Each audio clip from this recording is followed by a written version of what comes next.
Oh, right. Yeah, we did a Disturbing, one of the Disturbing videos, and someone commented on that one saying, check out the Junko Furuta case. This, I know I'm not going to like this. I see like a picture of, yeah, and even that, I thought, this is, yeah, I don't know how I'm going to do. I'm way more. When I was younger, I used to watch serial killer things and murder things. It never really used to bother me. But definitely, I don't know whether it's because as you get older, you have a bit more understanding of things. I don't know. But definitely, I watched a documentary the first one was the Jimmy Savile one. I got halfway through and it was just horrendous. And I was thinking, even though a part of me thinks you should know what happened to these people and their stories should be told. Like, I absolutely agree with that, but it was hard listening, and I got halfway through, and I was thinking, I can't. I didn't even finish it, and I tried it again. I tried to watch it again, and pretty much got to the same point, and I was like, I just can't. So yeah, I don't know how I'm gonna do with this. This is gonna, because like I say, the picture on the thumbnail was gruesome. Like what? Well, yeah. Let's just and also the little tag on the thumbnail of the video. Um, yeah. So this is gonna be horrendous. But yeah, let's go.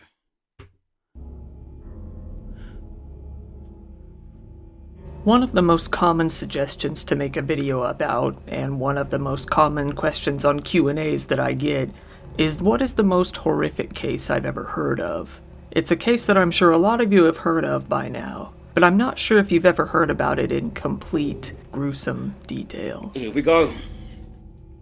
Diet Trip, that's the channel. I couldn't think. I knew it was Diet something, Diet Trip. This is the story of Junko Furuta, widely considered to be one of the worst crimes ever committed in human history. So for the love of God, please don't watch this if you're sensitive to extreme violence, especially of the sexual variety. Trust me. Yeah, it's not so much the violence. I got into watching No Rules Fighting, which is the most violent thing I've ever seen. But that don't bother me. Like violence. Two people that are willing to do violence to each other and are both capable doesn't bother me. I can watch that all day long. But it's when it's things like this and with kids like the Jimmy Savile one, it's all kids, and it's just like, and then the women, yeah, like because I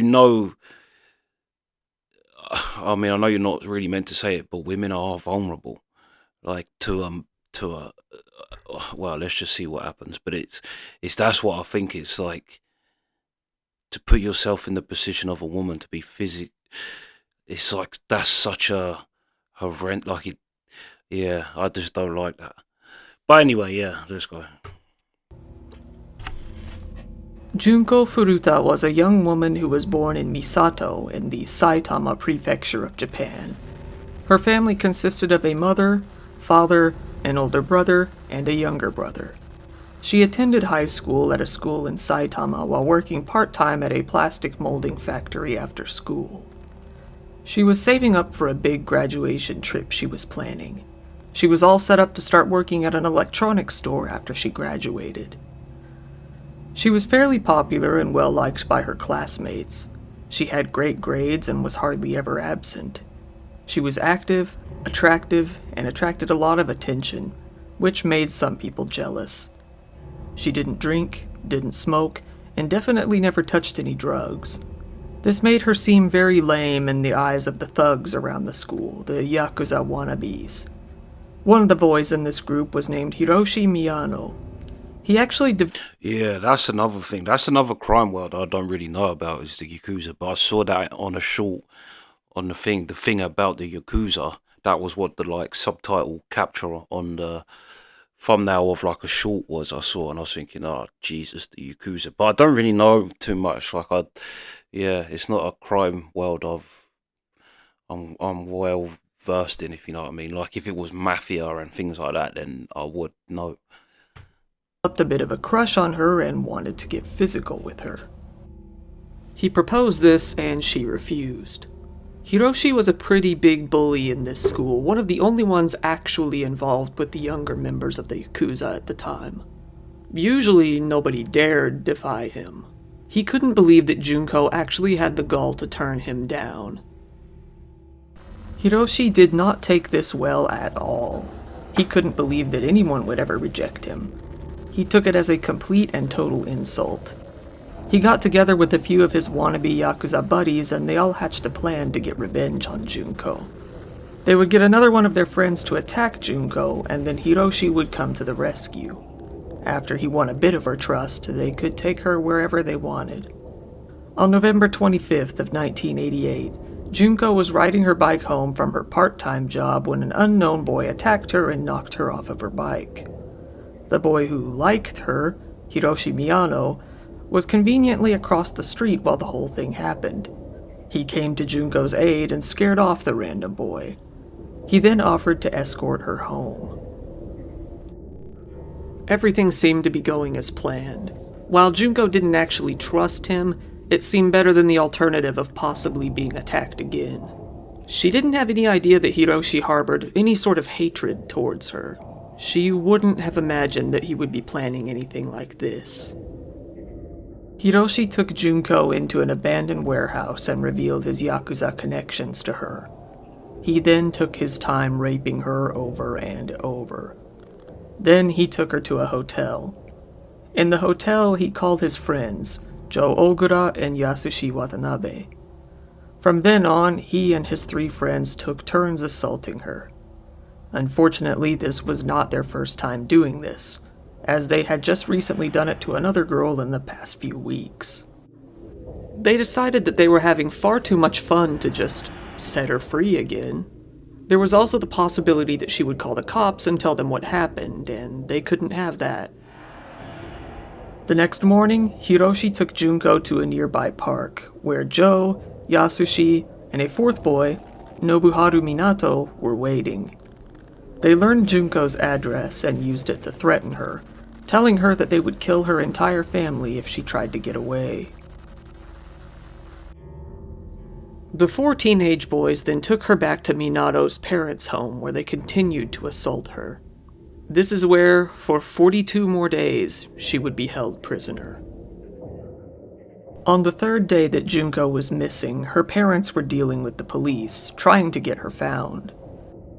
Knowing this would happen, the captors made her call her parents and tell them that she had run away and was staying with a friend, safe and sound. She was forced to ask her mom to stop the investigation.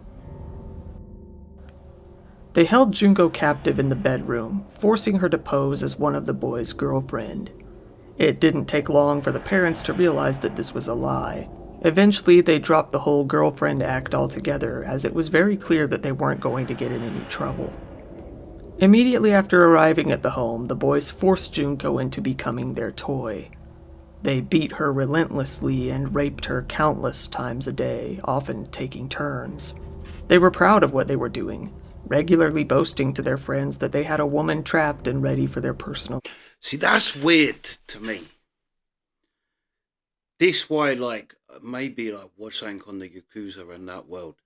Because in any other world of criminality, especially in the UK,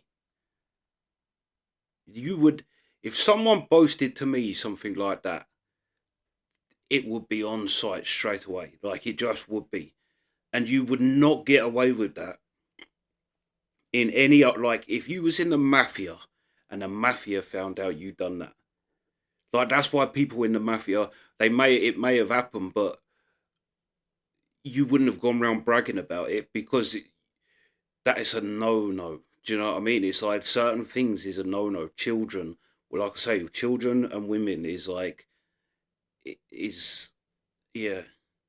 And that's why I'd be interested to see. But the fact that they're boasting about it, that's the thing is people that do things like that, unless it was a case of people were so scared of these 4 that they were boasting to their friends, but really more like their friends is more scared of them. But I'd like to know what the Yakuza thinks, and if the Yakuza, if that's something that's kind of common practice. Um, because yeah, in our country, you'd be dead, like dead. And as soon as, like, once you actually got arrested for it, you'd be dead, dead, dead, dead, dead, dead. Like, well, to be fair, you wouldn't because they have their own prison here, but still, you would be targeted 100%. But yeah, that's why I'm interested to see what would be the Yakuza's. Because I don't know, and I don't know anything about that kind of. I don't know anything about their kind of code and nothing. Do you know what I mean? And that's the thing when you look like true crime things and gang things. Is there's a code. There's a code that you don't break. And yeah, definitely in westernized gangs, yeah, you that is not. Yeah, that's not okay, and no one would boast that. No one would have the balls to boast that in front of a room full of men here. No way. Like I say, like it would be on site straight away. Like, yeah, let's just go. They invited a load of their friends to come over and have their way with her. See, that's In the first few crazy. days, at least 30 of them raped her, and at least 100 knew of her imprisonment. Even women were invited to come see the spectacle, with a young girl even being invited to come over and see the prisoner, who then took a pen and doodled on her face. By the day 7 mark, Junko had been already completely stripped of all of her humanity. She was forced to be naked at all times and was constantly beaten and humiliated. They would shove her into the freezer for hours when they were bored with her, only pulling her out when they wanted to assault her again. Nobuharu Minato's brother and parents were living in the same house that she was being held in.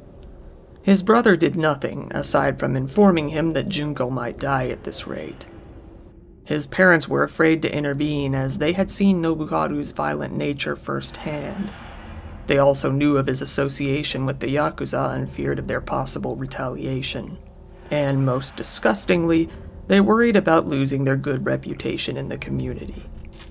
After about 10 days of this Thing is Japan, and like it's like even the obedience to this guy. It, it's the in there a story that Japan, like the respect of authority is such a big thing in their culture. Like it is, if you're kind of, and to have good, yeah, like it's a very respect based culture. Like it's, yeah, but still, if my son, if I ever got whiff that my son or anybody I knew, oh, I'd kill my son quite happily, right?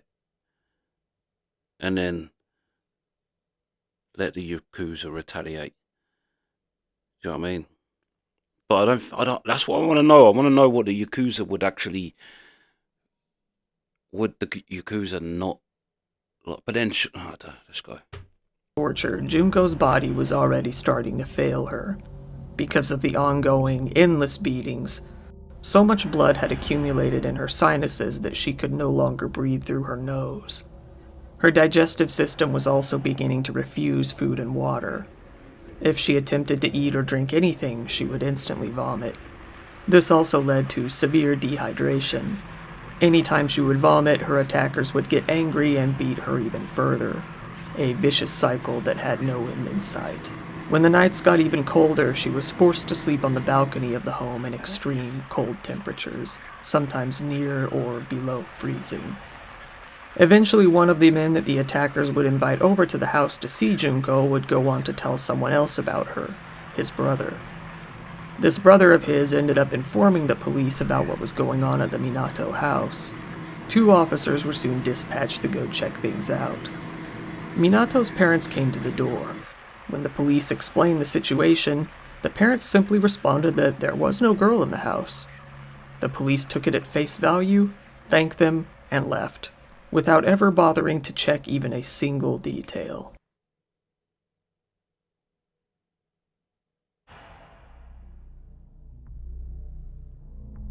After 20 days of torture, Junko was rendered completely unable to walk. She had had lighter fluid poured on her legs and set on fire, leaving her with severe burns. Her legs had also been targeted so severely during the beatings that they were left with severe muscle damage. She was unable to grip anything with her hands anymore, as they had been smashed with dumbbells to the point where her bones were crushed and her fingernails were shattered. Some nights later, the attackers got more rowdy than usual and ended up drinking too much. Junko took this as a chance to try to escape. She crawled down the stairs from the bedroom and reached the phone downstairs. She picked up the phone and began to call the police. The phone rang, and an officer picked up. Just as she was about to speak, Hiroshi came up behind her and grabbed the phone from her hands. He put the receiver to his ear and said, "I dialed by mistake," hanging up the phone. She was then pulled back into the bedroom. She was in complete terror, as she would obviously be severely punished for this. And she was correct. They punished her by holding her down and taunting her by waving a candle's flame all around her. Then they covered her entire body, mainly her legs, in lighter fluid and set her on fire once more. Afterwards, she started convulsing. The boys told everyone that she was faking it and set her on fire once again, only to put it out shortly after. Somehow, she survived. From this point on, she began begging her captors to just kill her and be done with it. They wouldn't grant her that favor. After being set on fire, they discovered a new way to torture her. The boys would hold her head against the concrete while the others would jump on it. One can only imagine what kind of pain and damage this would have caused. After about 30 days... Well, at this point, she ain't feeling shit. Do you know what I mean? She's like... Yeah, I doubt she's like... even...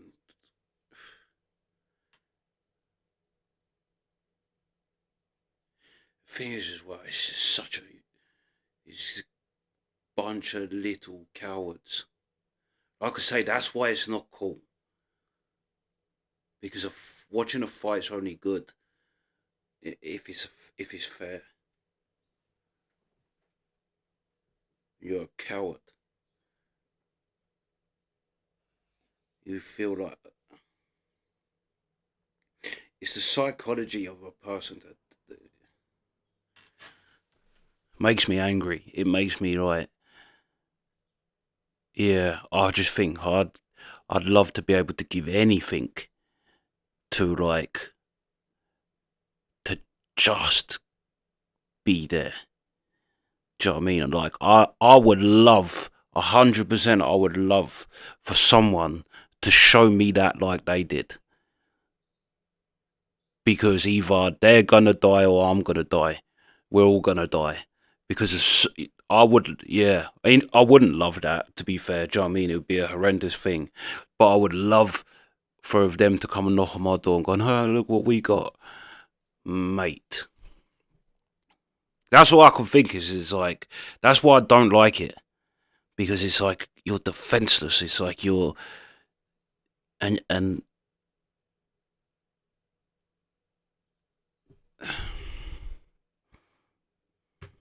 Junko was no longer able to urinate properly. She had suffered severe damage to her genitals after they had been burned with cigarette lighters. She also had various foreign objects inserted into her, many sharp and jagged. Even fireworks had been inserted into her. The fireworks were not limited to only one orifice, as they were also inserted into her anus, mouth, and ears as well. She was left with eardrum damage so severe that she was nearly deaf at this point. Her hands and feet were so damaged that she could hardly move. At best, she could crawl. It took her over an hour to crawl to the bathroom. A later report showed that her brain size was greatly reduced by this point in time. Due to her hellish appearance, the boys no longer found her attractive. They used the same strategy again to abduct and gang rape another 19-year-old woman while she was on her way home from work.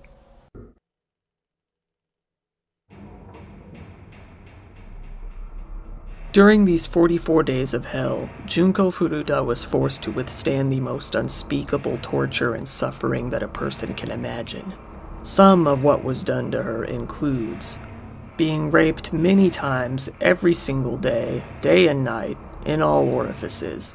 More than 100 men are believed to have raped her by the end. Sometimes she was raped by up to 12 different attackers in a single day. Constant humiliation. She was forced to be left naked most of the time. Many of the men who raped her also urinated on her. She was forced to pleasure herself in front of the attackers for their entertainment. She was beaten physically every day. She was beaten with golf clubs, iron rods. How do you get to the 100th person without anyone having a problem with this? This is what's bothering me more, because at this point I'm disassociating the things he's saying with this poor girl. Do you know what I mean? I can only imagine where she was in her head, because it's too much for it to even just listen to. But the fact that how have you got to that many men and no one's had a problem and everyone's just joined in?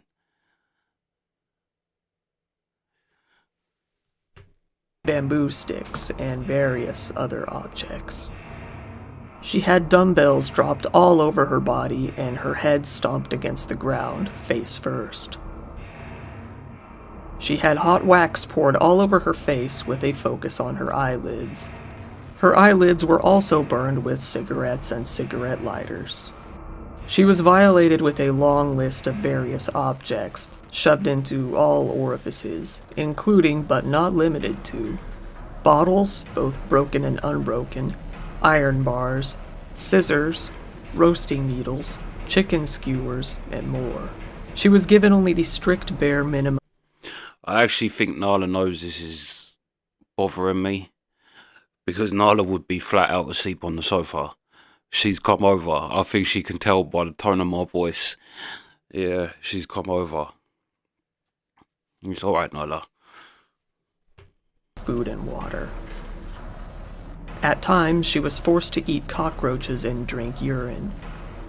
She had fireworks put into all of her orifices, leaving damage and severe burns.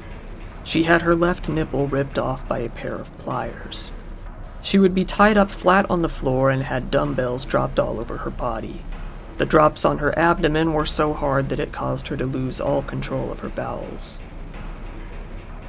She was hung from the ceiling and used as a punching bag. She was shoved into a freezer and kept there for hours at a time. Her eyelids were burned with hot wax and lighters. See, that would be the bit I'd like to walk in on. Hey, yeah. You think you're hard throwing punches? Let's have a little move about. Come on, me and you. Let's see what you can do when I'm not a girl. I'm definitely bigger than you. And I'm not tied up, and you ain't, look, do you know what I mean? Yeah. I bet they thought they was well hard, throwing punches and shit. Against a girl. Where there's a gang of you.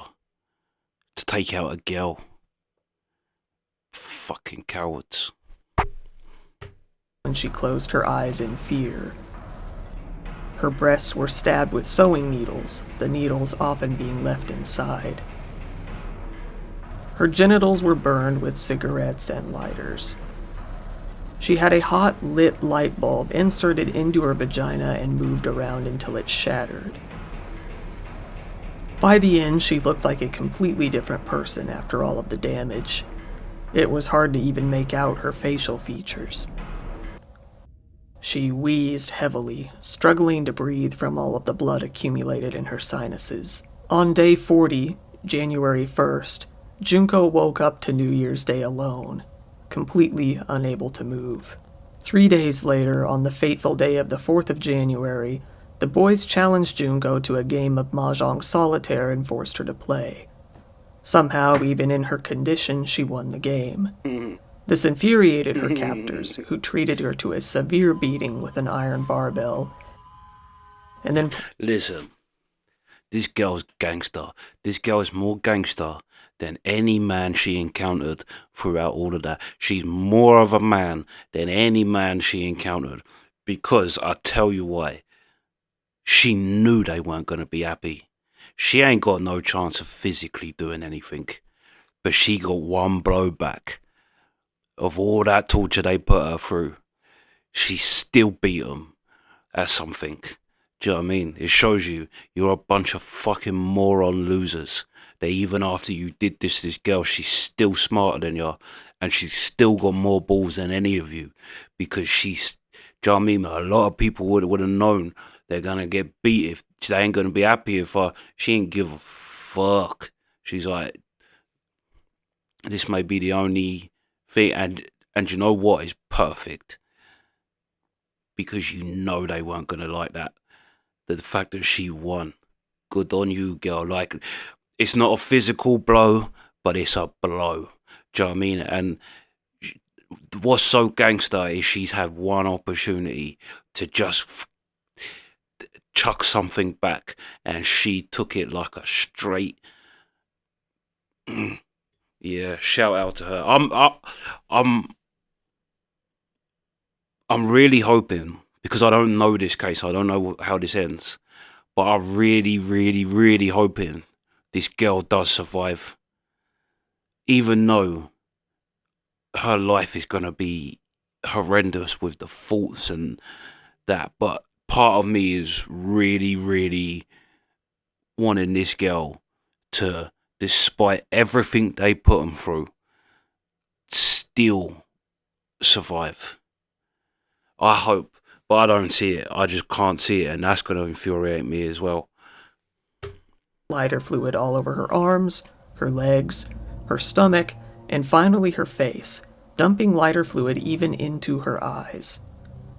Then they put a candle to her face, igniting it all. She weakly attempted to put out the flames, but didn't have the strength to do so. This final torture lasted for a grueling 2 hours altogether. Already having been in a horrible condition, Junko went into shock and finally died the following day.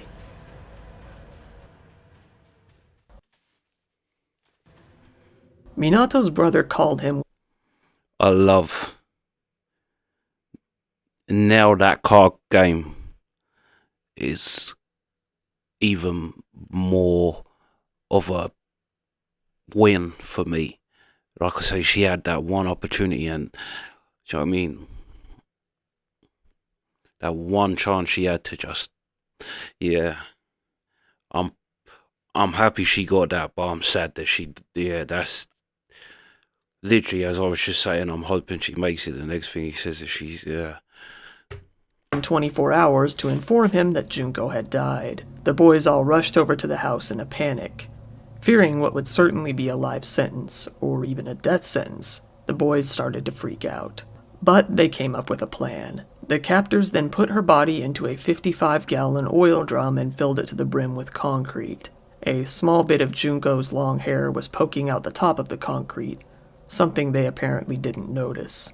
They disposed of the barrel at a construction site in Koto, Tokyo. Seeing that place now, you'd never imagine something like this was buried there. There was originally a good chance that the police would never find out who did this. There weren't any clues to go on. Luckily, Hiroshi is a moron.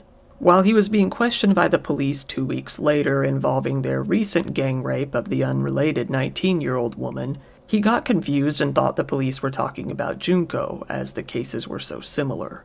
And thinking that one of the other boys must have already confessed, he spilled the beans.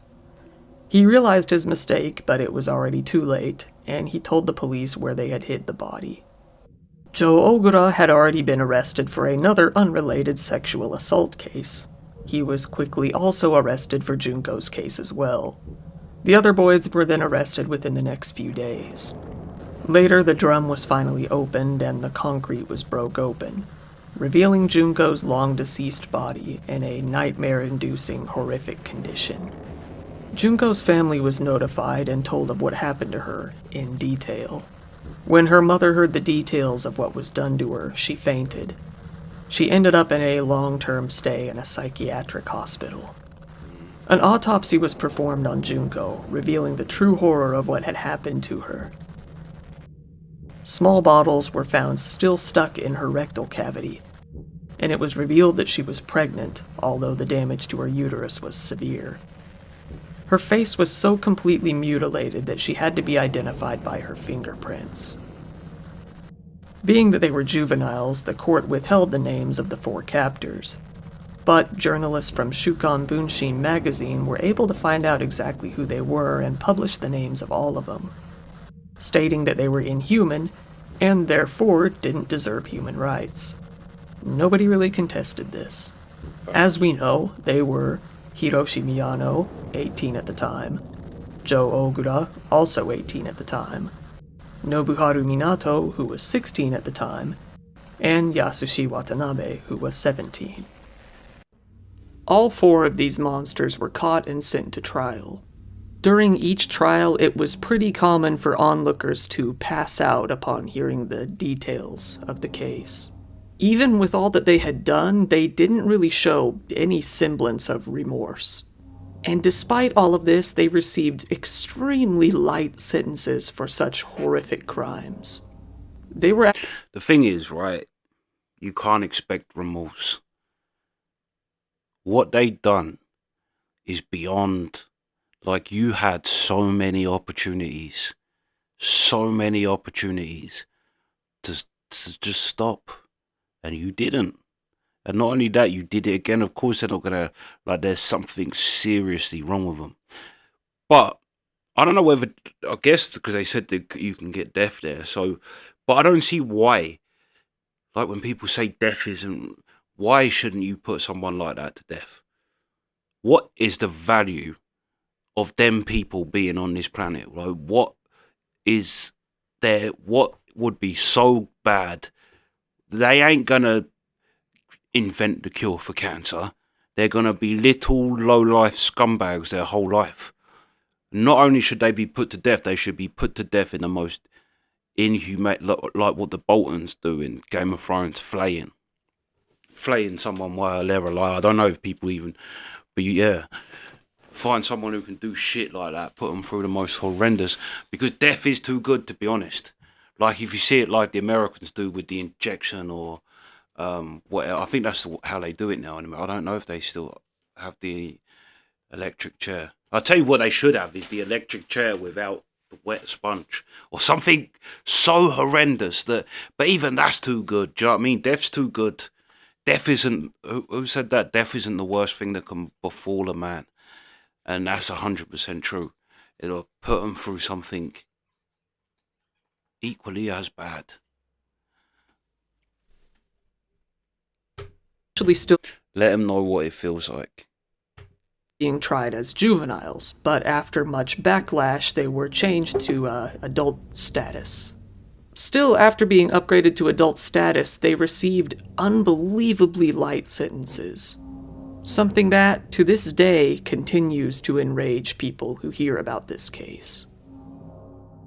The boys, somehow, were not charged with murder. Instead, they received a charge called causing bodily injury resulting in death. In Japan, the juvenile court system is far more focused on rehabilitation rather than punishment, something that you'll remember if you saw my Yukio Yamaji video. Usually this means that juveniles will end up getting relatively very low sentences. Hiroshi was sentenced to 20 years in prison. Minato got a 5 to 7 year sentence himself. Watanabe got 9 years, and Joe got... There ain't no rehabilitation for that. There ain't no rehabilitation for that. There's something wrong with them. Like when you have a mad dog, do you know what I mean? There's only one thing you can do with a crazed dog, and it's put it down. That's it. Otherwise, it's going to just do attack and that. But to be honest, the normal reason a dog turns out like that is because he's been abused his whole life. Like, to do something, what are you like, I can understand rehabilitating a drug dealer or even a violent gang member who's stabbed people, and I can see where rehabilitation would work for them, but to do something like that, there's none of, like, it's the same with nonces, with pedos. There's no rehabilitation nonsense for them fucking animals. Just put them down. Just, alright, if you want to do it humanely, take them out back and just fucking shoot them. Just line them up and shoot them. And 100%, yes, I would do that. When people say, yeah, but could you do it? Yes, I could. Don't even give me that bullshit. 100% I could do that. I've said it before. I could quite easily do that. Murder all day long these nonsense and fucking little freaks like this and go home and sleep so soundly in my bed as a good day's work. That literally would not faze me. Yeah. Yeah. I thought Japan was gonna actually be like, yeah, kill the little, and then they try and even in our country that wouldn't happen. And our country is the softest pussy country when it comes. Like I say, paedophiles have their own prison.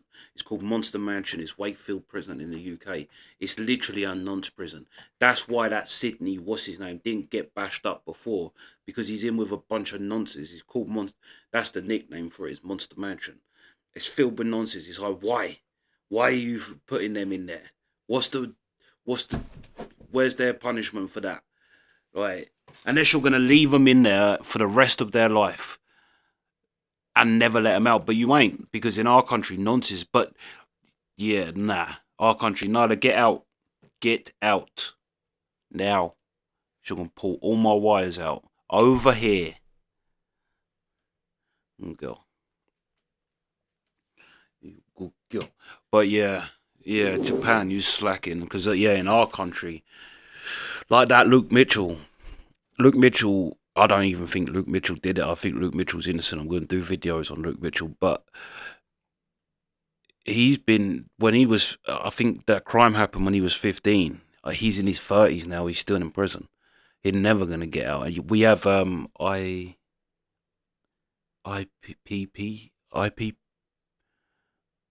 I can't remember what the abbreviation, but it's basically prisoners that are never going to get out. Like, never going to get out. They're just indefinitely in prison. Like, that's it. But yeah, there's only like a handful of them. There's like, yeah, only a handful. But say like that Luke Mitchell, allegedly he didn't, I don't think, but he got convicted of killing his girlfriend, and that was a brutal killing too. But like, even our country hasn't let him out. But I don't actually think he did it. I think it was a miscarriage of justice. But the person who, anyway, yeah, let's go back to this. An 8-year sentence. One sad thing is that these monsters actually received even lower sentences than that at first. They were only increased to the still low amount after an appeal. It was so low that some people even questioned if their Yakuza ties were to blame for this. By the time of this recording, every single one of the 4 boys is out of jail and living free. 3 of them were in jail for less than 8 years. Hiroshi, the ringleader, was sentenced to 17 years originally. He tried to appeal, but as kind of a fuck you, the judge actually upped his case to 20 years. The same thing happened to 2 of the other boys, and after seeing enough, the 4th boy decided not to try to appeal. However, they all ended up getting out long before those sentences were actually up. And I bet you're wondering if they continued to commit crimes after they got out of jail. Well, let's see. After Nobuhara Minato got out of jail, he changed his first name to Shinji. He did this for obvious reasons. In 2006, he got married to a woman from Romania and had a daughter together. They soon divorced, and the wife ended up with custody of the child. Minato couldn't stay away from murder for too long. He was eventually arrested again for the attempted murder of a businessman. The man had noticed Minato staring at him, to which he asked, "What are you looking at?" Minato came over and punched the man. The man then got out of his car and a fight ensued. It escalated to the point that Minato took out a baton and beat him severely. As the victim tried to get back into his car, Minato slashed his neck with a knife. Just what I thought, to be fair. He pulled out a baton. That says to me, he's losing. And that's exactly what I thought when I was listening to what they done to that girl. None of you are shit. Do you know what I mean? None of you are, like, men don't respect you. That's what I mean. And you can tell that, because the person in the car wasn't intimidated by him staring. Said, what are you looking at? And the fact that he said he pulled out a baton and then he just said he slashed his neck, that says to me, you was losing, you little pussy hole. Hidden. The police were called at some point and they rushed to aid the victim. In the chaos, Minato escaped. He was soon caught and arrested. He denied attempted murder, saying he only intended to beat the man. The case is ongoing. Joe Ogura was released in August of 1999. He also ended up changing his name to Joe Kamisaku. He actually had the gall to brag about his role in the kidnap and torture. His father had vowed to give their entire life savings to Junko's family out of shame, but Joe ended up taking this money and using it for himself to live a fairly extravagant lifestyle. Joe's mother wasn't much better, as she actually vandalized Junko's grave, saying that it was Junko who ruined her son's life. Joe actually managed to find some women to date him. He ended up marrying a Chinese woman, but the marriage didn't last too long. Afterwards, he started dating another woman. He went back to prison in July 2004 for 7 years for beating a guy he thought was luring his girlfriend away from him. He had kidnapped and beaten the man for 4 hours. He proudly told the victim that he had killed before and would do it again. He was sentenced to 4 years in prison. But in 2009, he was once again free, and he is still free to this day. The ringleader, Hiroshi Miyano, went right back into his previous gang activity immediately after being released from prison. He was arrested for fraud at some point after this, but didn't see jail time for it. Right now, it seems that he's living a fairly normal life. Some might even say a good life. He is a regular patron at a local kickboxing gym and appears to have a normal social life. As of now, Yasushi Watanabe is the only one of the 4 boys who hasn't been arrested since. Because of that, it's not really known what he's been up to. Since the investigation first started, the police have been able to get DNA from the sperm and pubic hairs found in evidence to link several more criminals to the crime, including 2 men named Koichi Ihara and Tetsuo Nakamura, both of whom were arrested, and there are probably many others who have not been revealed to the public. It is unknown if they will all face any sort of charges. Time will tell. So there it is, the worst case I've ever heard of. I get this question a lot, and it's just always this one. There are a couple of others that come kinda close, but it's really hard to top something like this. I mean, you've got the brutality, the length, the scale. I mean, just... So asking if you like this video seems a little bit fucked up. So if you enjoyed this video, please give it a like. It helps me out. Although I doubt this video is going to really be pushed, but nah. If you like dark content like this, be sure to subscribe. I do a lot of it. And if you'd like to support this channel even further, I do have a Patreon page that's linked in the description. Speaking of which, shout out to my top patrons: David McLaughlin, Marsh, Buffazerk, Lonro, Itaya, Jewel Movchan, Lori Tayaba, Kemi Lu.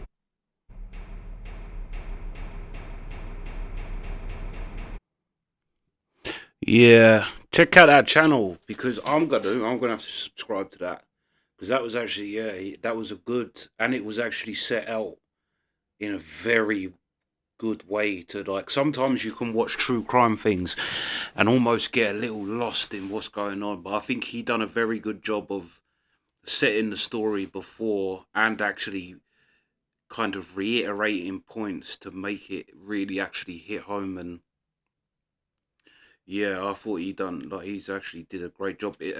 I'd say kind of Mr. Ballen-esque. Well, no, Mr. Ballen's is he's got some, but his is more kind of mystery, mysterious things. But yeah, I'll definitely have to check out more of his channel. But that was horrendous. That was, yeah. And the fact, I mean, that's what I mean, and that's the trouble with the law. But also, the Yakuza ain't shit. The fuck the Yakuza. The fact that you would take them back in, I don't know any other crime. Like, could you imagine? Well, I was going to say, I'm sure Pablo Escobar's men probably did do things like that. they were violent, but I can't imagine it without a repercussion. Like I say, I'm not saying the men in the mafia didn't, not to that extent either. That was just like,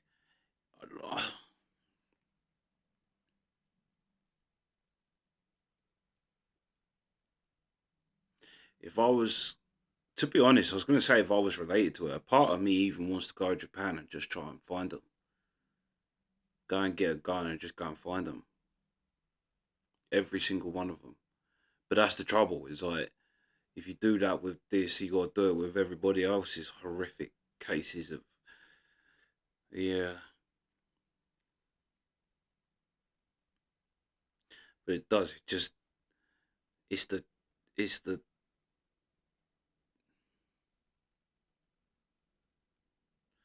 yeah. Yeah, but that's what I was going to say as well, that you get that with the police say that, and you get it with, like, there's only X amount, like, judges, sometimes their hands are tied for how much. Like, John Wedger tells a story of when he was arresting pedos. When the judge flicked through, there was a comment that the guy who was on trial had put in the thing, saying it was like something happening to a child. But yeah, and the defendant had wrote a comment on it saying she loves it. Look at her, she loves it, or something like that.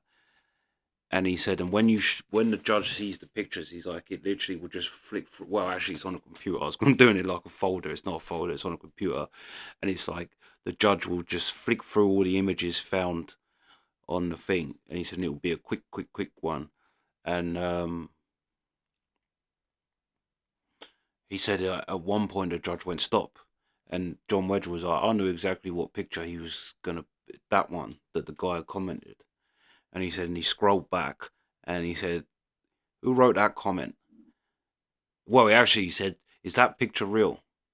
And he's like, well, we don't know, like, 100%. He's like, because you try and work out where it was from plug shapes and things, it's to find out if it is in the UK. Anyway, but he says, yeah, he's like, but that is, the chances are, yeah, that's a real picture of something happening to a child. And he said, and what's that comment? And John Wedger says that that's what he wrote on it, on the thing. And he said the judge picked up, he said he had a pot of pens and pencils on his thing. He said he picked it up and threw it at the man. And he said, get that fucking animal out of my court. And he said, and he went, I think he said 20 years. And John Wedger was like, he couldn't, like, it's not in the judge's power to give that. So it got beat by, went bang, 20 years or something. But he could only give a maximum of 5 or something. So it got so he appealed it and obviously got it dropped back down. He's like, but it hit that judge so hard. And he's like, and when he said stop, go back, he's like, I knew he was going to pick that picture. He's like, because that picture was, he's like, even though as a policeman you have to flick through them pictures, which must be in itself just horrendous. But yeah, John Wedger said, even though you look at things and see things like that, that was a horrendous picture. But yeah. And that's what I mean. That the judge in that case gave him a sentence way above what he was actually able to even give out. So the judge's hands are kind of tied too. They're tied to what they can actually give. And yeah, like that judge. Probably the same thing happened to the judge that when he um, appealed his 17 years, and the judge was like, "Fuck you, there's 20, you little prick." Like, but that's the trouble. Sometimes you're gonna get judges that are into that type of thing, and they're gonna be lenient. That's the truth of it. That is the truth of it. But yeah, this was horrendous. This was one of the most awful things of, like, this is, well, there's a few shocking things I've seen in TV programs, but the if anyone's ever seen what's the pirate what's the pirate TV show? but where the girl gets raped on the beach by all the different part, like, and it is the same thing. She's just in there, and it's like, yeah, it's horrendous. Like that stuck in my head, and to think what she went through, and to think that she like that's what's even worse as well. Because she must have thought in her head, like I say, at some point I was disassociating it, so she must have just been so somewhere else in her head, like. But she must have like for the different men going in there, she must have thought surely one person is gonna do something, but they didn't. Like that's got to be more. Yeah. How? How'd you get to that many?